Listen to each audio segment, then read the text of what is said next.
Bonsoir les enfants et bienvenue sur Histoire pour enfants à écouter. Ce soir, je vais vous raconter l'histoire de Luna la licorne et la pluie arc-en-ciel. Installe-toi bien confortablement, l'histoire va commencer.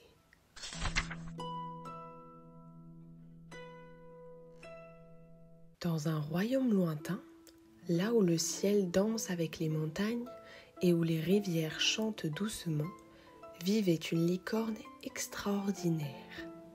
Elle s'appelait Luna. Son pelage était blanc comme la neige et sa crinière changeait de couleur selon ses émotions. Mais surtout, Luna avait un don rare. Elle pouvait invoquer la pluie arc-en-ciel, une pluie magique qui colorait le monde et apportait de la joie à tous les êtres vivants. Mais ce matin-là, quelque chose n'allait pas. Luna ouvrit les yeux et leva la tête vers le ciel. Où étaient passés les arcs-en-ciel ? Elle battit doucement des paupières et murmura son chant magique. Silence. Rien ne se passa. Pas une seule goutte scintillante ne tomba du ciel. Luna sentit son cœur se serrer. Quelque chose clochait. Elle galopa immédiatement vers le vieux chêne enchanté, là où vivait maître Silvio, un hibou sage qui connaissait tous les secrets du royaume.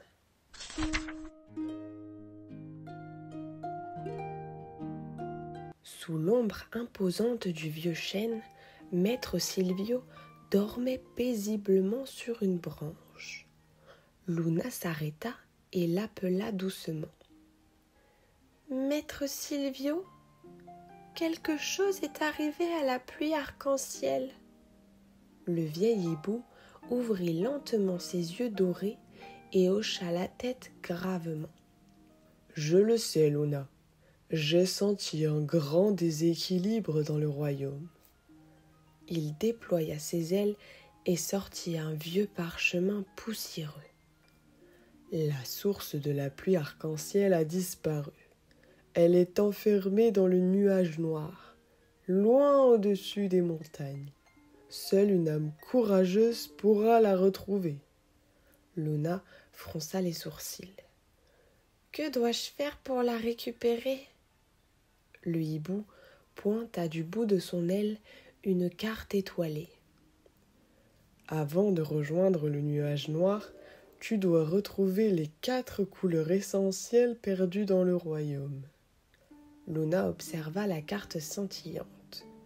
Le rouge, caché dans la forêt des flammes, le bleu, perdu dans la mer des sirènes, le jaune, endormi dans le désert du soleil, et le vert, enfermé dans la vallée des fées. Luna prit une profonde inspiration et hocha la tête. « Je trouverai ces couleurs, maître Silvio. » Sans attendre, elle se mit en route vers sa première destination, la forêt des flammes.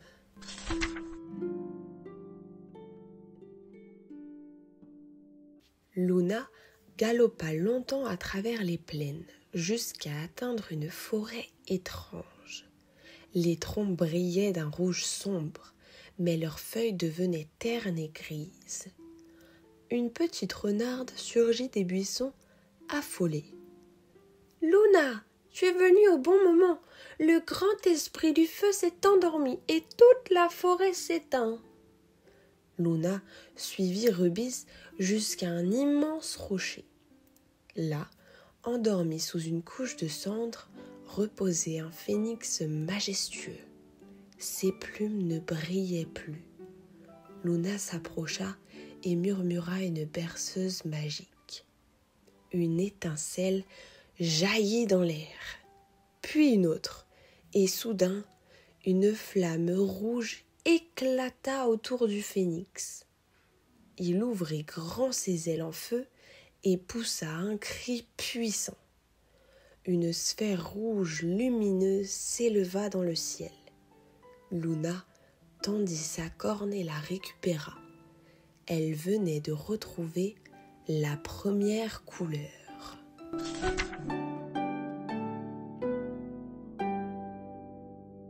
Luna poursuivit son voyage jusqu'à la mer, mais quelque chose n'allait pas. L'eau, autrefois d'un bleu profond, était devenue grise et terne. Sur un rocher, une sirène aux cheveux turquoise l'attendait. « La perle bleue a coulé dans les abysses, et sans elle, l'océan a perdu sa couleur. » Luna plongea dans les profondeurs froides. L'obscurité était totale, mais un poisson lumière la guida vers une grotte cachée.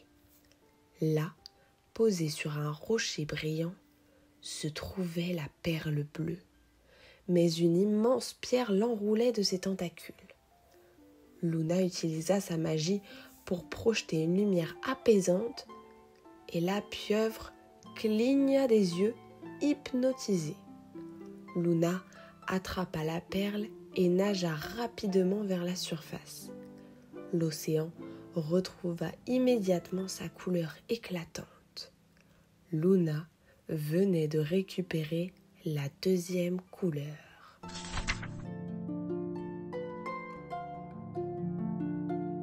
Après avoir récupéré la perle bleue, Luna s'élança à travers les plaines jusqu'au vaste désert du soleil. Le sol était doré comme du miel et l'air brûlant ondulait sous l'effet de la chaleur. Mais quelque chose n'allait pas. Le soleil était pâle et fatigué, projetant une lumière faible et froide sur le désert. Au loin, sur un rocher scintillant, un immense lion au pelage d'or l'attendait. « Luna, je suis Solarius, le gardien du soleil. Mon joyau d'or a été englouti sous les dunes, et sans lui, le soleil perd sa lumière. » Luna observa les dunes. Elles étaient si hautes qu'on aurait dit des montagnes mouvantes. Elle se concentra, ferma les yeux et utilisa sa magie. Un vent doré se leva doucement. Le sable se mit à tourbillonner, révélant un petit éclat brillant sous une dune.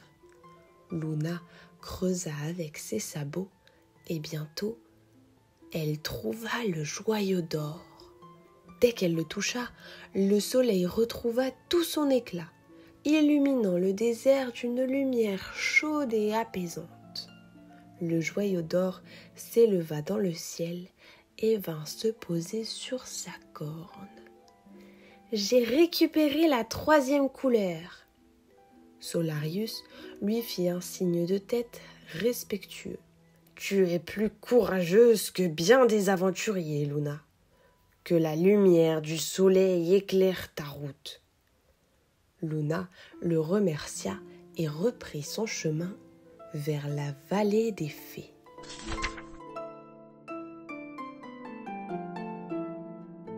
Après avoir traversé le désert, Luna arriva dans une vallée autrefois luxuriante, mais maintenant tout était sec et fané. Les arbres avaient perdu leurs feuilles et l'herbe était devenue grise. Une minuscule fée, vêtue d'une robe émeraude, vola jusqu'à Luna. « Luna, notre cristal vert a été emprisonné dans une cage de ronces. Sans lui, la vallée dépérit. » Luna suivit Éméra jusqu'à un vieux chêne dont les racines étaient enchevêtrées autour d'un petit cristal brillant. Des ronces épaisses entouraient la pierre, empêchant quiconque de l'atteindre. Luna réfléchit, puis elle toucha doucement les ronces avec sa corne et chuchota une formule magique. Des papillons verts apparurent soudainement et se mirent à battre des ailes autour des ronces. Peu à peu, les épines se mirent à se rétracter, jusqu'à ce que le cristal vert soit libéré. Une lumière éclatante envahit la vallée. Les fleurs se mirent à pousser à toute vitesse, les arbres retrouvèrent leurs feuilles et un doux parfum emplit l'air. Luna attrapa le cristal vers sa corne. Elle avait maintenant les 4 couleurs essentielles. « Merci Luna, tu as ramené la vie dans notre vallée. Maintenant, va au nuage noir et termine ta quête. » Luna hocha la tête, déterminée. Il ne lui restait plus qu'une épreuve.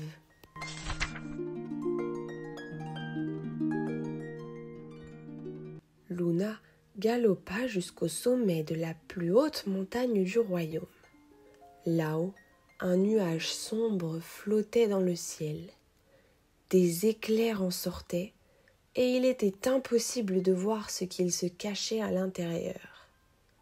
Luna prit une profonde inspiration, puis d'un bond, elle s'envola. Les vents étaient puissants, les éclairs zébraient le ciel, mais Luna tenait bon. Soudain, au cœur du nuage noir, elle vit une silhouette endormie. C'était un dragon immense aux écailles sombres, enroulé autour d'une sphère lumineuse. C'était la source des arcs-en-ciel, mais le dragon ouvrit un œil doré et fixa Luna.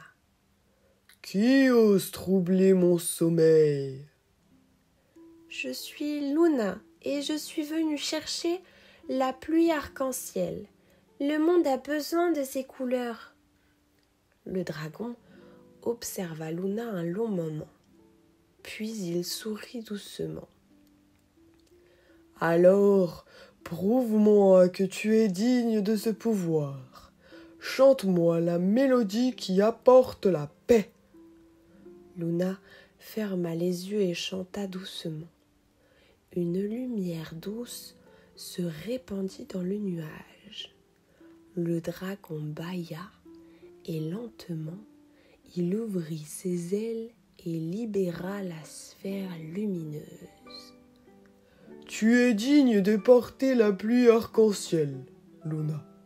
Prends-la et illumine le monde. » Luna attrapa la sphère et soudain, une explosion de lumière multicolore envahit le ciel.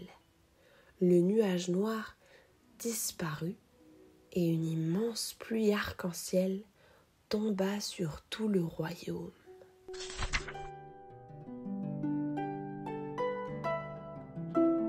Luna redescendit sur la terre ferme et observa le spectacle. Les fleurs brillaient de 1000 couleurs, les rivières miroitaient et les animaux dansaient sous la pluie magique. « Tu as réussi, Luna, tu as sauvé la pluie arc-en-ciel », lui dit maître Silvio. Tous ses amis la félicitèrent et Luna sourit. Elle leva les yeux vers le ciel et murmura « Tout est redevenu comme avant. » Puis, fatiguée par cette longue aventure, Luna s'allongea doucement sur l'herbe tendre.